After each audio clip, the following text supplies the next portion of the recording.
What if a single moment of kindness could change your life forever? For Jack Monroe, a man trapped in the shadows of his past, that moment came unexpectedly at a community dinner on an ordinary evening. Once a promising architecture student, Jack's life had unraveled, leaving him stuck in a cycle of loneliness and regret. But a chance encounter sparked something he hadn't felt in years: hope. From rebuilding his confidence to taking on challenges he never thought he could face, Jack's journey is filled with trials, triumphs, and the surprising power of connection. As he finds himself drawn deeper into a project that could transform his entire community, Jack must confront his fears, rediscover his purpose, and prove to himself and others that it's never too late to start again. But how does a man, once broken by his own choices, rise to become a source of strength for others? And what happens when the kindness he received inspires him to pay it forward in ways he never imagined? Jack Monroe adjusted the rearview mirror of his beat-up sedan as the glow of the setting sun reflected off its cracked windshield.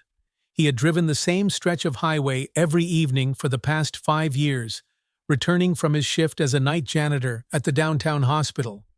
Jack's routine was monotonous, but he found solace in its predictability. He lived in a small, dimly lit apartment on the edge of Hensonville, a town that had seen better days. The peeling paint and sagging awnings of the neighborhood were constant reminders of his own stalled life. At 43, Jack's dreams felt like distant memories. Once a promising architecture student, financial hardship and a string of bad decisions had forced him to abandon his education.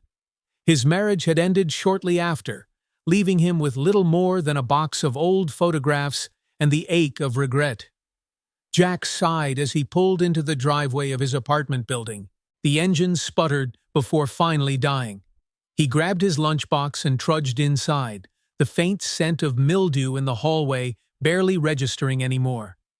His neighbors were quiet tonight, their muffled television sets the only sound breaking the stillness. Inside his apartment, Jack set his things on the kitchen counter and sat at the small dining table. The room was sparsely furnished, with a rickety chair and a tablecloth that had seen too many spills. As he opened a can of soup, he noticed the flickering fluorescent light above him. "Another thing to fix," he muttered. The simple meal did little to fill the emptiness Jack felt. He turned on the small television in the corner, but the news anchor's voices only reminded him of what he was missing: hope, connection, purpose. He turned it off and leaned back in his chair, staring at the ceiling. Jack's life had become a cycle of work and solitude. He had no close friends and kept his family at arm's length. His sister Diane had called a few times, but he always found an excuse to cut the conversation short. She had her life together, and Jack felt like an intruder every time they spoke. Tonight, however, a small piece of mail caught his eye. It was an invitation from the local community center, advertising a free dinner for those in need. Jack stared at it for a long moment, unsure why he even kept it. Probably not worth the trouble, he thought. Still, he tucked it into his pocket before heading to bed. The following day passed much like the last. Jack worked in silence, cleaning endless corridors and empty offices. But as he walked to his car that evening, the invitation tugged at his thoughts. Without fully understanding why, he drove toward the community center instead of heading home. The building was warm and welcoming, a stark contrast to Jack's usual surroundings. Laughter and the clinking of plates filled the air. A volunteer at the door greeted him with a genuine smile. "Welcome. Grab a plate and make yourself at home," the man said. Jack hesitated but stepped inside. The tables were filled with people of all ages and backgrounds, sharing stories and laughter. Jack sat alone at first, unsure how to engage. Then a woman with kind eyes and an apron approached. "Hi, I'm Margaret," she said. "Mind if I join you?" Jack nodded, surprised by the gesture. They spoke hesitantly at first, but Margaret's warmth was disarming. She shared stories about the center and the people it served, drawing Jack out of his shell. For the first time in years, He found himself laughing. As the evening wound down, Margaret handed Jack a flyer for the center's upcoming workshops. "We have a career coaching session next week," she said. "You should come. You never know where it might lead." Jack tucked the flyer into his pocket. On the drive home, the glow of the evening stayed with him. For the first time in years, he felt a spark of something he could not quite name, perhaps hope. The next morning, Jack woke with an uncharacteristic sense of anticipation. He pulled the flyer Margaret had given him from his pocket and read it again. The career coaching session was scheduled for the following Tuesday evening. Jack had no grand illusions about his prospects, but something about Margaret's warmth and the camaraderie he had felt at the dinner stayed with him. At work, the fluorescent lights hummed in the hospital corridors as Jack pushed his cleaning cart from room to room. His co-workers, polite but distant, nodded as he passed, their routines as predictable as his own. By lunch, Jack found himself replaying the conversation with Margaret, her kind smile a sharp contrast to the isolation he had grown used to. That evening, Jack found himself sitting at his kitchen table, staring at a blank sheet of paper. He had decided to attend the session and wanted to bring a copy of his resume. The problem was, he had not updated it in years. The paper seemed to mock him, a symbol of all the time he had let slip away. After several false starts, Jack gave up and set the pen down. "What's the point?" he muttered.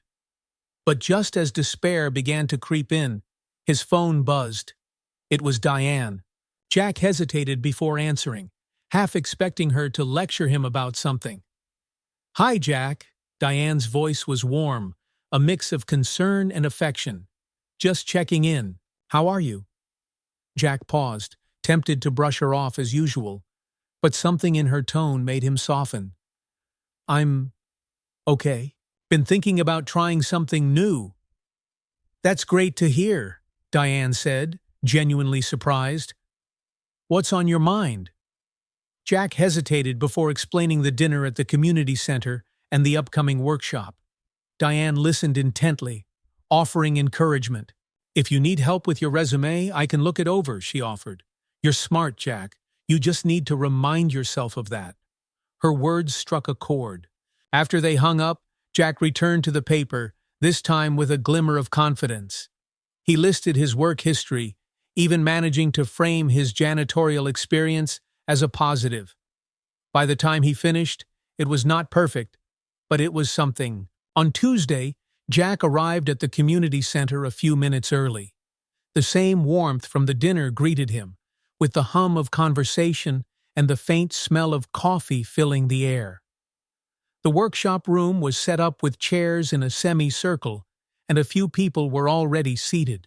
Jack chose a spot near the back, trying to blend in. Margaret spotted him almost immediately. "Jack, you made it," she said with a smile. He nodded, feeling a mix of pride and nervousness.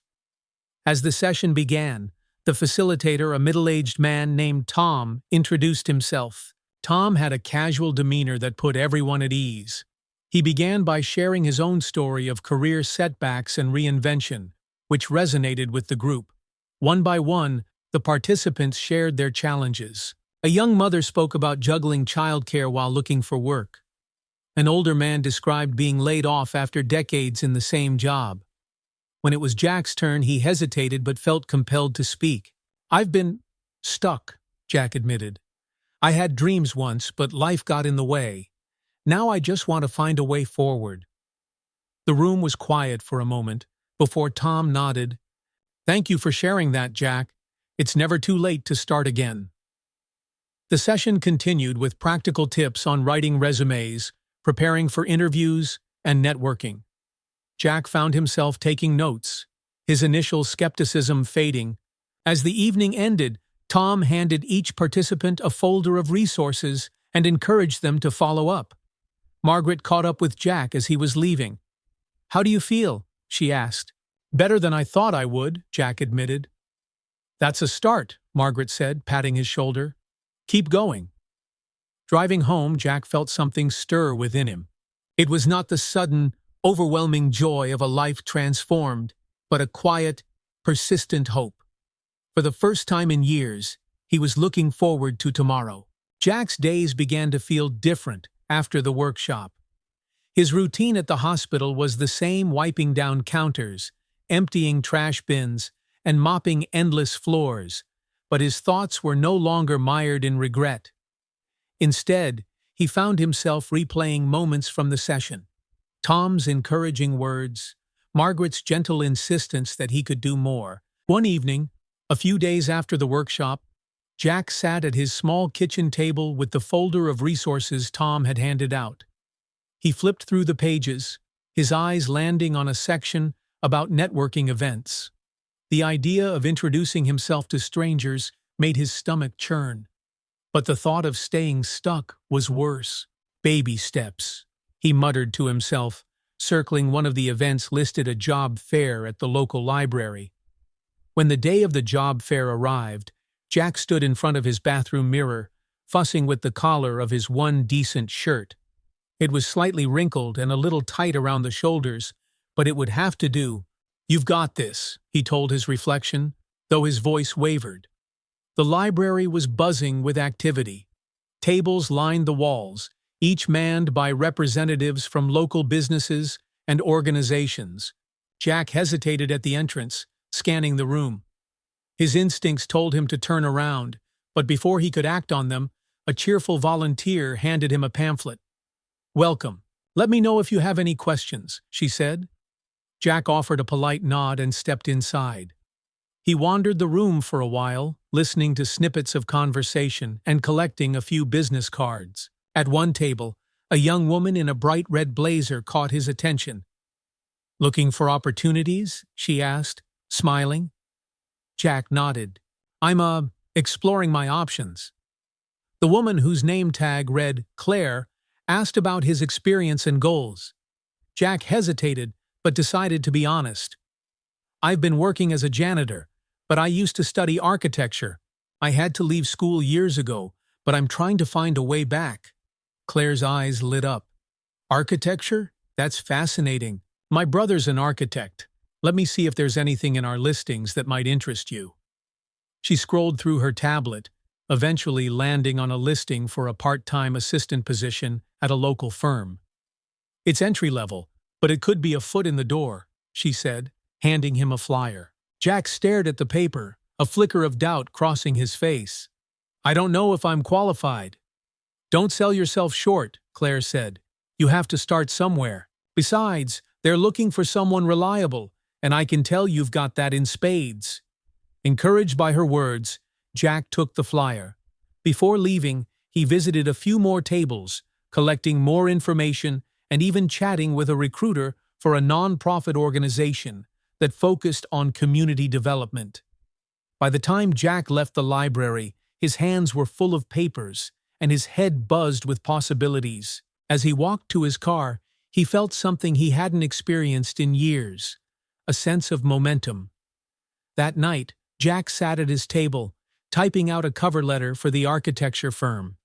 He referenced his past studies and highlighted the skills he had gained through his work, framing his reliability and work ethic as assets. It took him hours to perfect, but when he finally hit send, he felt a surge of pride. The following days were a mix of anticipation and self-doubt. Jack checked his email obsessively, convincing himself that he wouldn't hear back. Then, one afternoon, his phone buzzed with an unfamiliar number. "Hello, is this Jack Monroe?" a woman's voice asked. "Yes," Jack replied, his heart racing. "This is Linda from Grayson Architects. We received your application and were impressed by your letter. Are you available for an interview next week?" Jack could hardly believe it. He stammered out a yes and quickly jotted down the details. After hanging up, he sat in stunned silence, the reality of the opportunity sinking in. When Tuesday came, Jack arrived at Grayson Architects 15 minutes early. The office was sleek and modern, a far cry from the hospital corridors he was used to. He smoothed the front of his shirt and took a deep breath before stepping inside. Linda, the office manager, greeted him warmly and led him to a small conference room. The interview began with standard questions, but as Jack spoke about his past, He found himself growing more confident.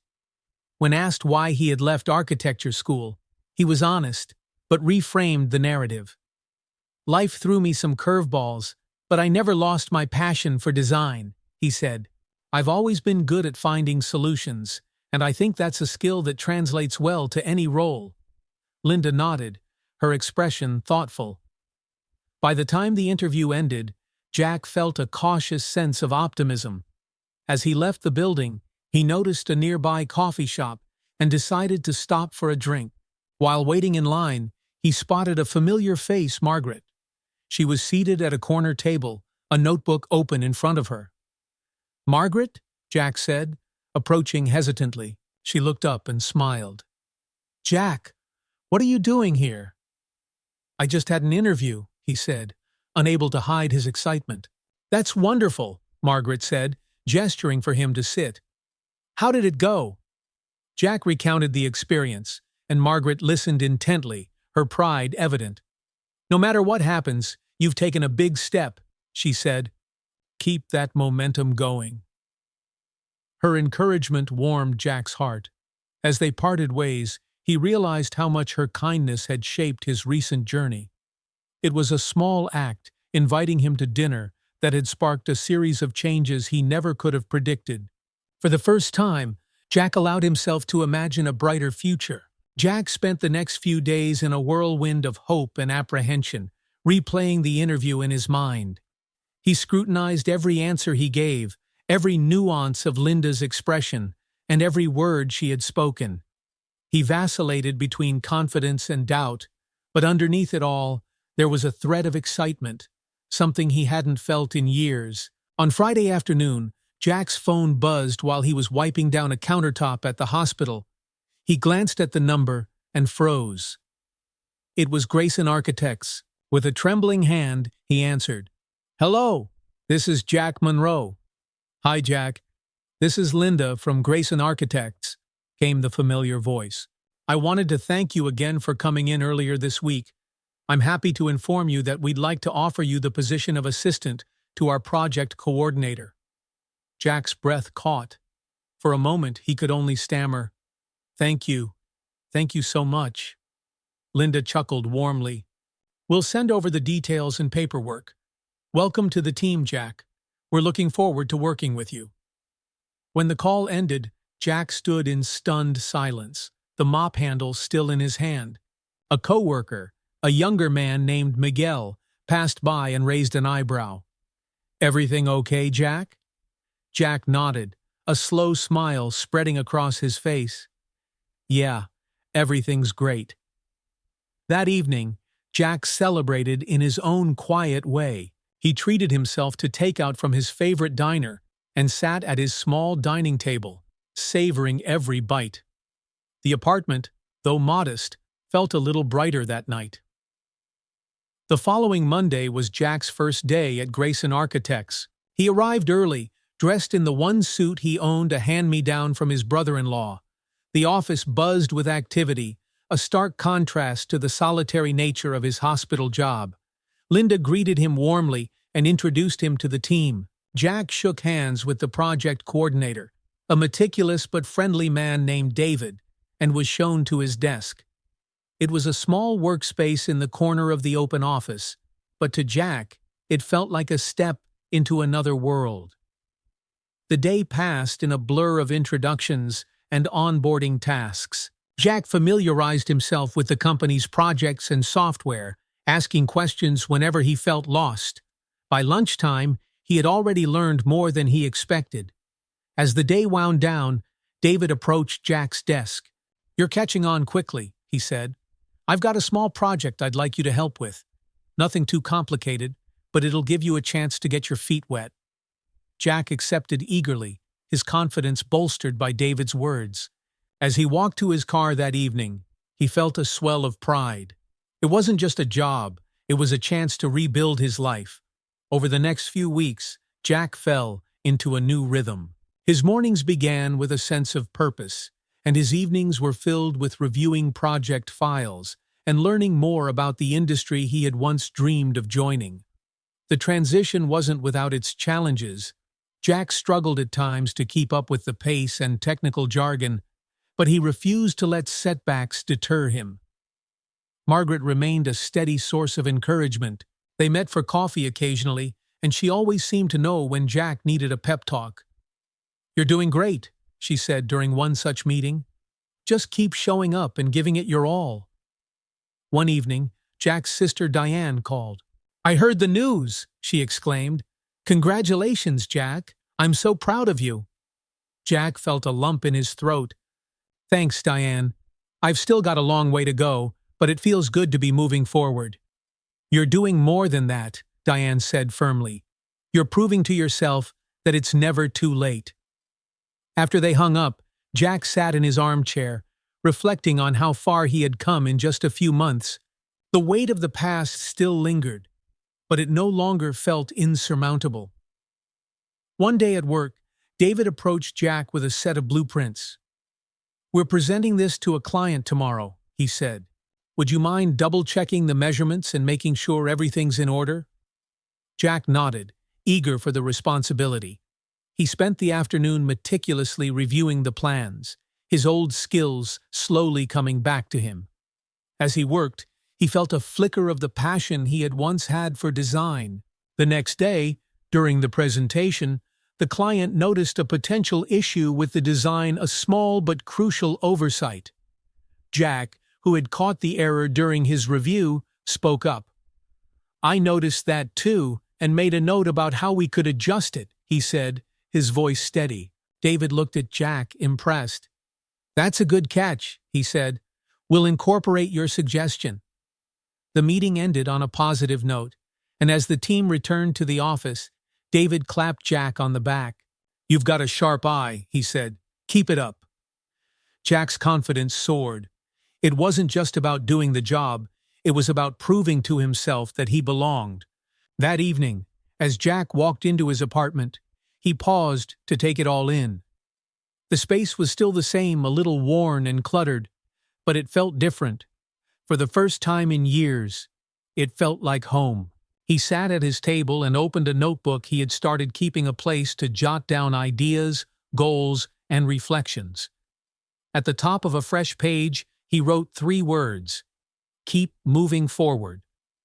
Jack knew the road ahead wouldn't always be easy, but he was ready to face it. For the first time in a long time, he believed in himself. The weeks turned into months, and Jack settled into his role at Grayson Architects. His confidence grew with every project, and he began to feel like part of the team. Yet, the shadow of his past lingered. Jack still hesitated to share his story, afraid that revealing too much about his struggles would undo the progress he had made. One Friday afternoon, the office celebrated the successful completion of a major project. The team gathered in the conference room, enjoying pizza and laughter. Jack stood at the edge of the group, smiling quietly, as his co-workers shared jokes and stories. David, the project coordinator, noticed Jack's reserved demeanor and approached him. "Hey, Jack," he said, "you've been doing great work. Why don't you tell the team a little about yourself?" Jack froze, unsure of what to say. He glanced around the room, the weight of his own insecurities pressing down on him. But then he remembered Margaret's words. "Just keep showing up." Clearing his throat, Jack began, "Well, I didn't take the most direct path here. I started studying architecture years ago, but life had other plans. I had to leave school and take whatever work I could find. It's been a long road back." The room grew quiet as Jack spoke, his voice steady despite his nerves. "This job, it's the first time in a long time that I've felt like I'm on the right track again." When he finished, there was a brief pause before David nodded. "Thanks for sharing that, Jack. You've been a valuable addition to this team, and it's great to have you here." A few others chimed in with words of encouragement, and Jack felt a wave of relief. For the first time, he saw his vulnerability not as a weakness, but as a bridge to connection. Later that evening, as Jack packed up his desk, one of his co-workers, a young woman named Amanda, approached him. "That was brave, what you said earlier," she said. "My dad went through something similar when he lost his job. It's inspiring to see someone turn things around. Jack smiled, touched by her words. Thanks, Amanda. It hasn't been easy, but I'm grateful for the second chance. As they chatted, Jack realized how much he had underestimated the power of sharing his story. It was a reminder that everyone carried their own struggles and triumphs, and that opening up could foster understanding. That weekend, Jack decided to visit his sister Diane for the first time in years. She lived in a cozy suburban neighborhood with her husband and 2 teenage children. As he pulled into her driveway, Jack felt a pang of nervousness. He had always kept Diane at a distance, fearing her judgment, but now he was ready to rebuild that connection. Diane opened the door with a broad smile. "Jack, it's so good to see you," she said, pulling him into a hug. Inside, the house buzzed with warmth and activity. Diane's husband, Mark, was grilling in the backyard, while their kids, Emily and Ben, played a board game in the living room. Jack marveled at the life his sister had built, feeling both admiration and a twinge of regret for the years he had missed. Over dinner, Diane asked about Jack's new job. He spoke about his work with growing enthusiasm, and Diane listened intently. "I'm so proud of you," she said, her voice thick with emotion. "I always knew you had it in you." Jack looked down at his plate, humbled by her words. "I've made a lot of mistakes, Diane, but I'm trying to make up for them." Diane reached across the table and squeezed his hand. "You don't have to do it alone, Jack. We're here for you." Her kindness filled a void Jack hadn't realized was still there. That night, as he drove home, he felt a renewed sense of belonging not just at work, but within his family. The next week, Jack was assigned to a collaborative project that required working closely with Amanda and another co-worker, Eric. They were tasked with designing a community center, a project that immediately resonated with Jack. "This could really make a difference," he said during their first meeting. "A place like this helped me get back on my feet." Eric raised an eyebrow. "You mean the community center downtown?" Jack nodded. "Yeah, I went to a dinner there a few months ago. It's what started all this." Amanda's face lit up. "That's amazing, Jack. Maybe we can incorporate some of those elements into our design." As they brainstormed, Jack found himself drawing on his own experiences. He suggested creating warm, welcoming spaces that encouraged connection, like the dining hall where he had first met Margaret. His ideas were met with enthusiasm, and for the first time, Jack felt like he was truly contributing. One afternoon, as Jack worked on a sketch for the project, his phone buzzed. It was a text from Margaret. "How's the new job going? Hope you're still moving forward." Jack smiled and quickly replied, "Better than I ever imagined. I'll have to tell you about the new project, it's right up your alley." The connection with Margaret reminded Jack of how far he had come and how much her kindness had meant. He made a mental note to invite her to the opening of the community center once it was completed. As the weeks went by, Jack poured himself into the project, finding a sense of purpose he hadn't felt in years. The design began to take shape, and Jack's contributions became a cornerstone of the final plan. He worked late into the evenings, driven not by obligation, but by passion. On the night the plans were finalized, David called the team together.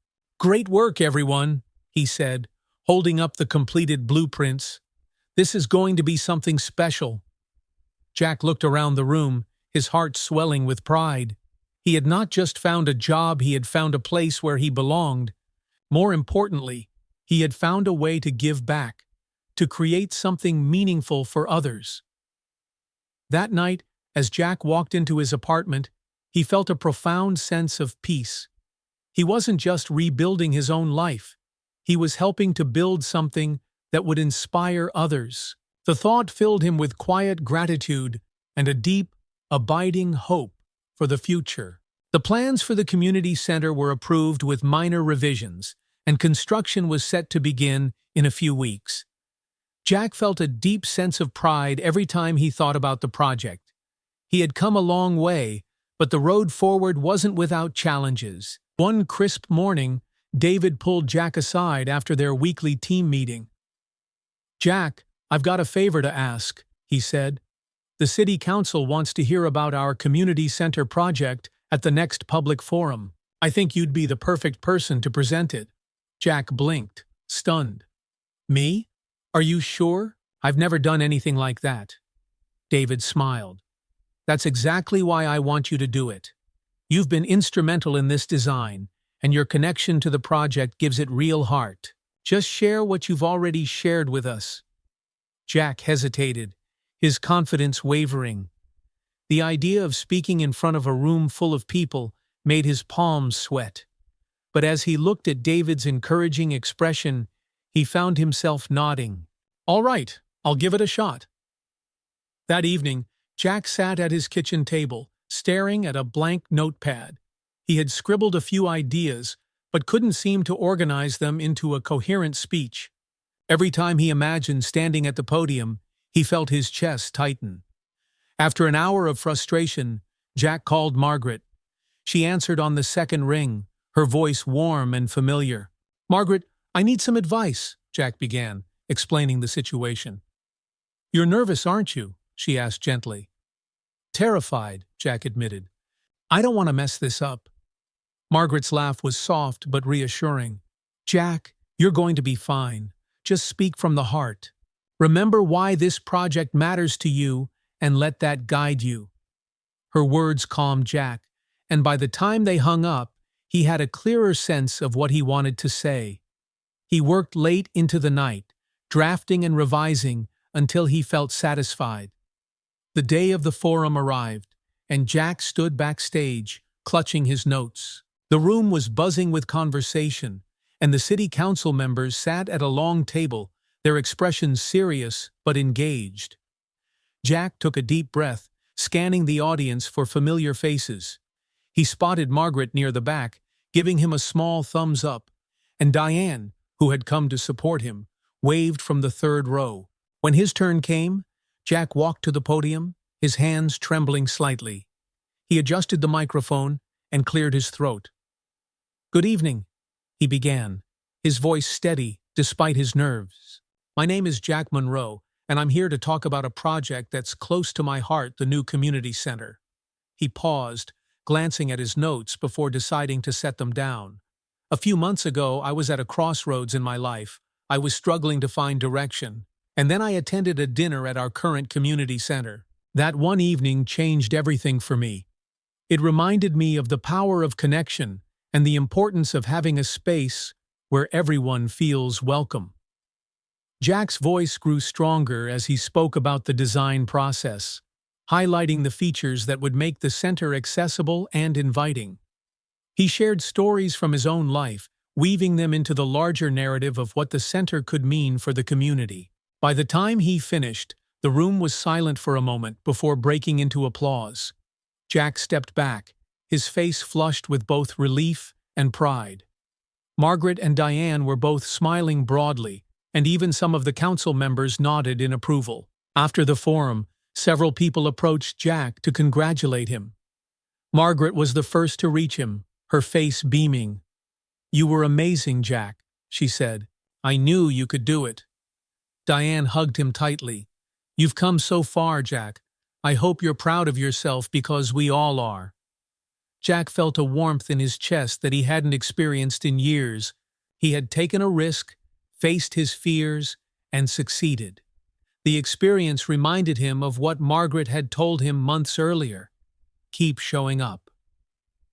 The next morning at work, Jack was met with a round of applause from his team. David clapped him on the shoulder. "You nailed it, Jack. The council loved your presentation, and they're fully behind the project now. Great work." Jack grinned, feeling more confident than ever. "Thanks, David. I'm just glad I didn't trip on the way to the podium." "You're being modest," David said. "You made an impact, and that's what matters." As the weeks passed and construction on the community center began, Jack found himself more deeply involved in the project than he had anticipated. David entrusted him with overseeing some of the day-to-day communication with contractors, a responsibility Jack took seriously. He spent hours on site, ensuring that every detail of the design was executed as planned. One afternoon, as Jack walked the construction site, he paused to take it all in. The framework of the building was starting to take shape, and he could already envision the finished space. It was more than just a building. It was a symbol of what was possible when people came together. For the first time, Jack felt not just hopeful, but certain that he was on the right path. The challenges he had faced had only strengthened him, and the kindness of others had shown him what he was capable of. As he watched the workers secure the final beams, Jack allowed himself a moment of quiet pride. The journey was far from over, but he was ready for whatever came next. The community center construction was well underway, and Jack's involvement had deepened with each passing week. He arrived at the site early every morning, clipboard in hand, inspecting progress and ensuring that the plans were being followed. The work was demanding, but Jack found satisfaction in every detail. Knowing this project symbolized more than just bricks and mortar, it was a chance to give back to the community. One chilly morning, Jack was reviewing the schedule with a contractor when David approached, his expression unusually tense. "Jack, can I talk to you for a second?" David asked, motioning toward the side of the site. Jack followed, a knot forming in his stomach. David's tone wasn't his usual calm and reassuring one. "We've hit a snag," David said once they were out of earshot. "One of our major suppliers just backed out. Apparently, there was an issue with their licensing, and they've halted all operations. Without them, we're short on materials for the roof and interior." Jack frowned. "How bad is it? Can we find another supplier?"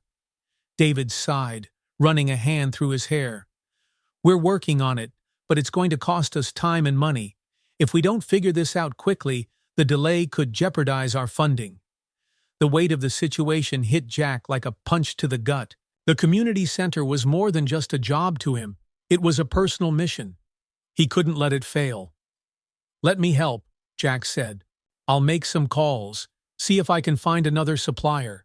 There's got to be someone who can step in." David looked at him, surprised but appreciative. "All right, Jack. Any leads would help." "Thanks." Jack spent the next few days juggling his regular responsibilities and reaching out to suppliers. He scoured directories, made cold calls, and even tapped into old connections from his architecture school days. Most of his efforts were met with polite refusals or exorbitant price quotes, but he refused to give up. One afternoon, as Jack sat at his desk reviewing yet another dead-end email, Margaret's name popped into his mind. He picked up the phone and dialed her number. "Margaret, I've got a bit of a situation," Jack said after explaining the issue. "I'm trying to find a supplier for materials, but I'm hitting a wall." Margaret was quiet for a moment before saying, "You know, I have a friend who runs a non-profit that helps connect community projects with resources. Let me give her a call. Maybe she can point you in the right direction." Jack felt a flicker of hope. "Thank you, Margaret. I appreciate it more than you know." The following morning, Margaret called back with good news. "My friend gave me the name of a small supplier that specializes in working with non-profit projects. They're based a few towns over but might be willing to help." Jack wasted no time reaching out. After explaining the situation to the supplier, a man named Greg, he was met with unexpected kindness. "We don't usually take on projects this far away," Greg said, "but I can hear how much this means to you. Let me see what we can do. I'll get back to you by tomorrow." When the call ended, Jack felt a surge of cautious optimism. He updated David, who seemed genuinely impressed. "Good work, Jack. Let's hope this pan out." The next day, Greg called with an offer. His company could supply the materials, and while the pricing was higher than their original supplier, it was still within reach. Jack relayed the details to David, who gave the go-ahead. Over the following weeks, the materials arrived, and construction resumed. The delays had cost them precious time, but the team worked tirelessly to make up for it. Jack spent long hours on site, coordinating deliveries and ensuring everything stayed on track. One evening, as Jack stood in the partially finished dining hall of the center, he took a moment to reflect. The space was still rough, bare beams and exposed wiring, but he could already envision it filled with people. He thought about the dinner that had changed his life months ago, and how Margaret's simple invitation had set him on this path. His phone buzzed in his pocket. It was Diane. "Hey, Jack," she said. "How's the project coming along?" "Better now," Jack replied. "We had a setback, but things are back on track." "I'm proud of you, Jack," Diane said. "You've worked so hard for this." Jack smiled, his chest swelling with gratitude. "Thanks, Diane. I couldn't have done it without everyone who believed in me." The next day, as the team gathered for a progress meeting, David stood before them, a rare smile on his face. "I just want to take a moment to thank everyone for their hard work," he said. "This project has had its challenges, but we've pushed through because of the dedication of this team. And I want to give special thanks to Jack, who went above and beyond to solve our supplier issue.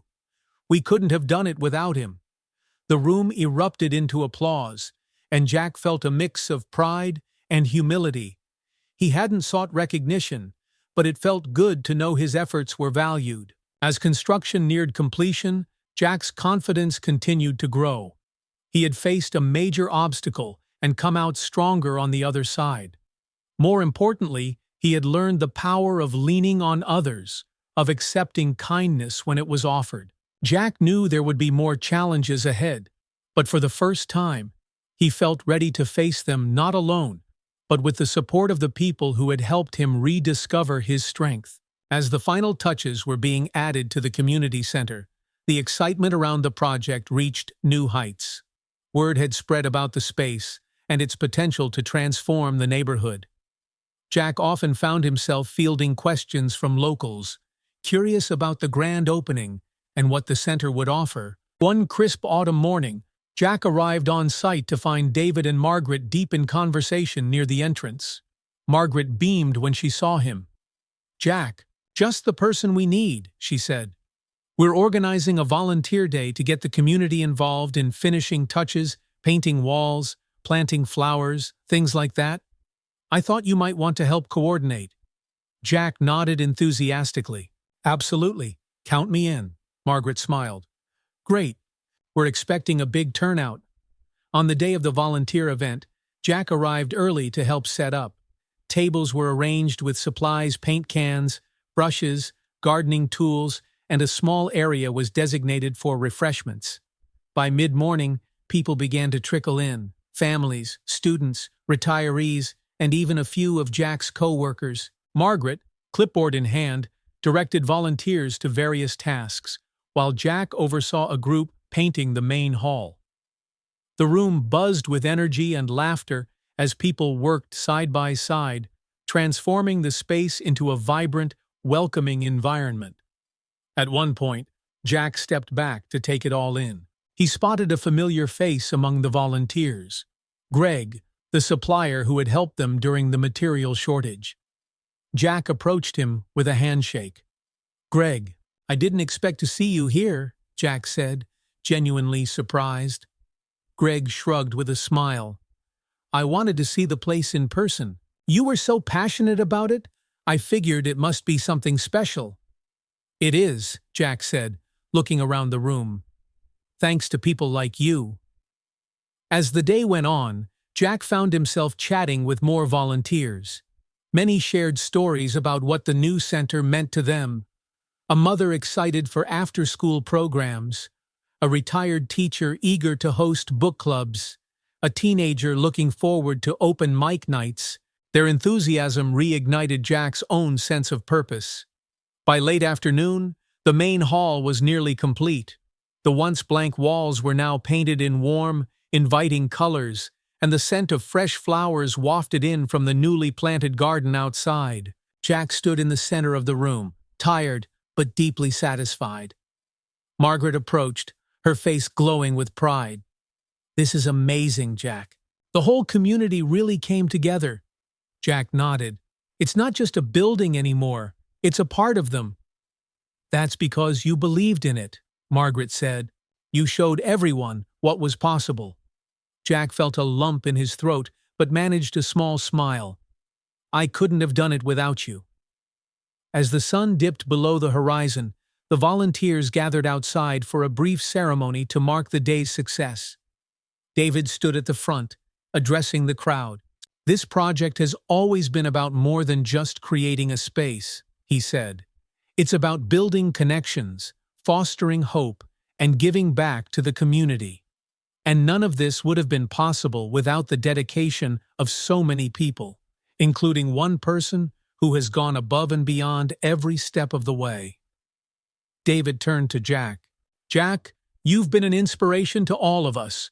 Your hard work, resilience, and belief in this project have made it what it is today." The crowd erupted into applause as Jack stepped forward, his face flushed with emotion. He looked out at the sea of faces, some familiar, some not, and felt a deep sense of gratitude. "I don't know what to say," Jack began, his voice steady but tinged with emotion. "When I first came to the community center months ago, I was lost. I didn't think I had anything to offer, but what I found there was kindness, support, and a chance to start over. This project isn't just about me, it's about all of us. Together we've created something that will make a difference for years to come." The applause swelled again, and Jack felt a sense of peace settle over him. He had not only rebuilt his own life, but had also become part of something larger than himself.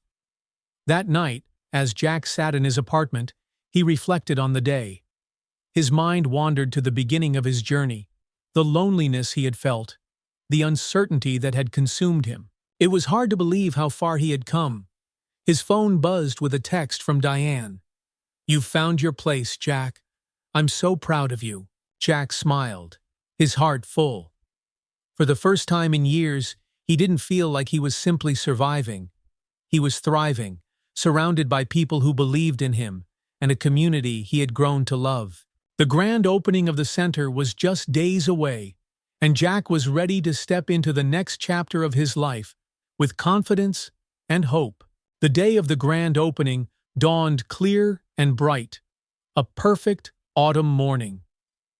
Jack arrived at the community center early, his heart pounding with a mixture of excitement and nervous energy. The last few months had been a whirlwind of challenges and triumphs, but standing in front of the completed building, Jack felt an overwhelming sense of pride. The center looked beautiful. The fresh paint gleamed in the sunlight, and the garden beds were alive with bursts of color.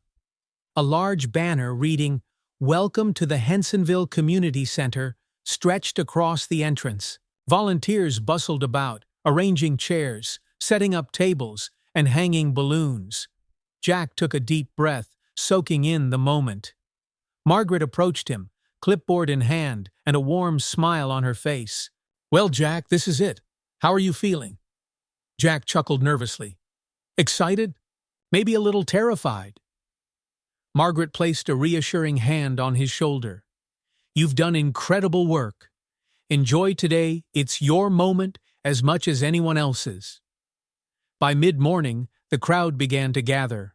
Families with children, local business owners, city council members, and volunteers filled the lawn in front of the center. The hum of conversation and laughter created an atmosphere of celebration. Jack spotted Diane and her family near the front, waving enthusiastically. Margaret stood near the stage, organizing the program for the day. The ceremony began with speeches from local leaders and council members, each one highlighting the importance of the center and the community effort that had brought it to life. As Jack listened, he felt a deep sense of connection to the people around him. This was more than just a building. It was a symbol of hope and resilience. Finally, David stepped up to the podium. "Today, we celebrate not just the opening of this center, but the spirit of community that made it possible," he said. "And there's one person whose dedication and heart have been at the core of this project. Jack Monroe, please join me on stage." The crowd erupted into applause as Jack made his way to the podium, his legs feeling unsteady but his heart full. He looked out at the sea of faces, many of whom had worked alongside him to make this day a reality. "Thank you," Jack began, his voice steady despite the lump in his throat. "Standing here today, I'm reminded of where I was not so long ago, lost, unsure, and disconnected. When I first walked into the old community center, I had no idea how much my life was about to change." Jack paused, his gaze sweeping the crowd. "What I found was kindness, people who believed in me when I didn't believe in myself. This center isn't just a building. It's a place where anyone can find that same kindness, that same support, and a chance to grow." The applause swelled, and Jack stepped back, overwhelmed but grateful.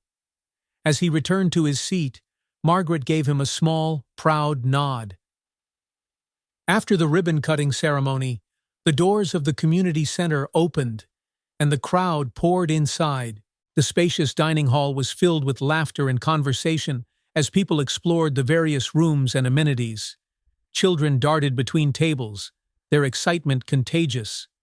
Jack wandered through the center, answering questions and sharing stories about the project. He felt an immense sense of fulfillment watching the community come alive in the space he had helped create.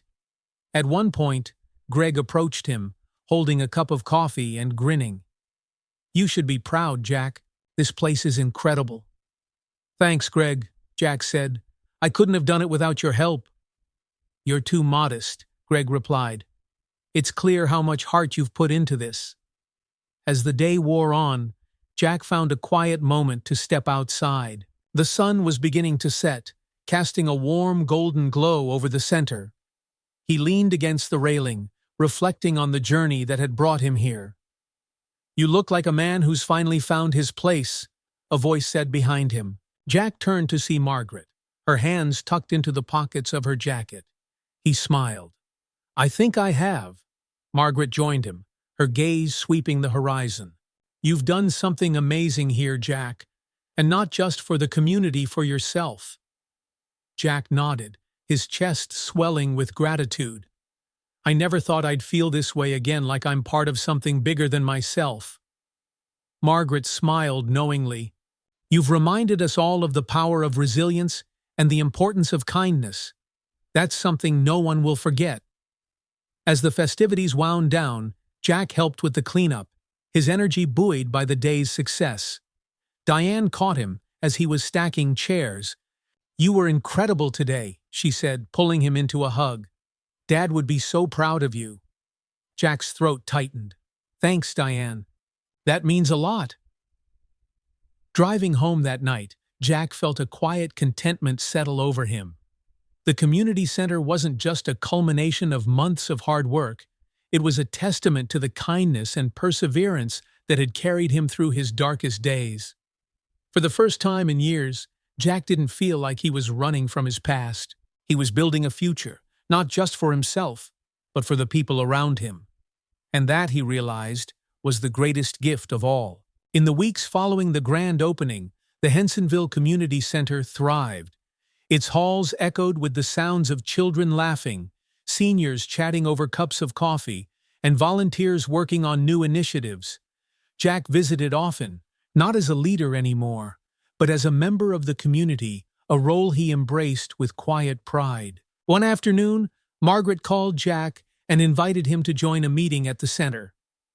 "We're starting a mentorship program," she explained. "I think you'd be a great fit." Jack hesitated. "A mentor? I don't know if I'm qualified for that." Margaret laughed. "Jack, if anyone understands the power of second chances and perseverance, it's you. Just come and listen." The meeting was held in one of the smaller conference rooms, a cozy space with sunlight streaming through wide windows. A dozen people were seated around the table, a mix of community members and center staff. Margaret began by explaining the program's purpose: connecting individuals facing challenges with mentors who could offer guidance and support. "We all know how important it is to have someone believe in you," Margaret said, glancing at Jack. "This program is about paying that forward." As the discussion progressed, Jack listened to stories from people who wanted to become mentors. Some had overcome addiction, others had rebuilt their lives after financial struggles, and a few were simply passionate about helping others. When it was Jack's turn to speak, he took a deep breath. "I came to the old center when I was at one of the lowest points in my life," he began. "I didn't think I had anything left to offer. But people here saw something in me I couldn't see in myself. They gave me the chance to start over." Jack's voice grew steadier as he continued. "If I can give someone else that same chance, I'd be honored." The room was silent for a moment before Margaret smiled. "That's exactly what this program is about." Over the next few weeks, Jack met with his first mentee, a young man named Caleb. Caleb was in his early 20s, fresh out of a stint in juvenile detention and unsure how to move forward. During their first meeting, he sat across from Jack with his arms crossed, his expression guarded. "What do you want to get out of this?" Jack asked gently. Caleb shrugged. "I don't know. Everyone says I need to figure things out, but I don't even know where to start." Jack nodded, recognizing the same uncertainty he had once felt. "That's okay. We'll take it one step at a time." Their early conversations were hesitant, but as weeks passed, Caleb began to open up. Jack shared his own story sparingly, focusing instead on helping Caleb identify his strengths and interests. They worked on setting small, achievable goals, applying for jobs, enrolling in a GED program, and reconnecting with his family. One afternoon, as they sat in the center's lounge, Caleb turned to Jack. "Why are you doing this?" "Helping me, I mean," Jack smiled. "Because someone helped me when I needed it. We all need a little kindness sometimes." Caleb nodded, his expression thoughtful. "I guess I've never really had that before." "Well, you do now," Jack said firmly. "And someday, you'll get to be that person for someone else."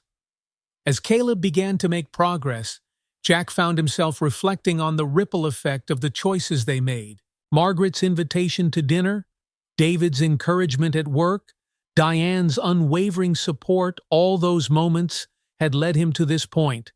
And now, by helping Caleb, he was continuing that chain of kindness and transformation. One evening, Jack attended a community event at the center. The dining hall was filled with people, many of whom he recognized from the grand opening. Diane and her family were there, along with Margaret and even Greg. Jack marveled at how interconnected his life had become, how far he had come from the isolation he once knew. Margaret approached him, holding 2 cups of coffee. "You've done a lot for this community, Jack," she said, handing him a cup. "And for yourself." Jack sipped his coffee, the warmth spreading through him. "I've had a lot of help along the way." Margaret nodded. "That's what it's all about, isn't it? Helping each other." As the event wound down, Jack stood by the window, watching families filter out into the cool evening air. Caleb approached, his posture more relaxed than when they'd first met. "Hey, Jack," Caleb said. "I got the job. The one at the auto shop." Jack's face broke into a grin. "That's great news, Caleb. I knew you could do it." Caleb hesitated, then said, "Thanks for everything. I don't think I'd be here without you." Jack placed a hand on Caleb's shoulder. "You did the work, Caleb. I just walked with you for a bit." Driving home that night, Jack thought about all the unexpected turns his life had taken.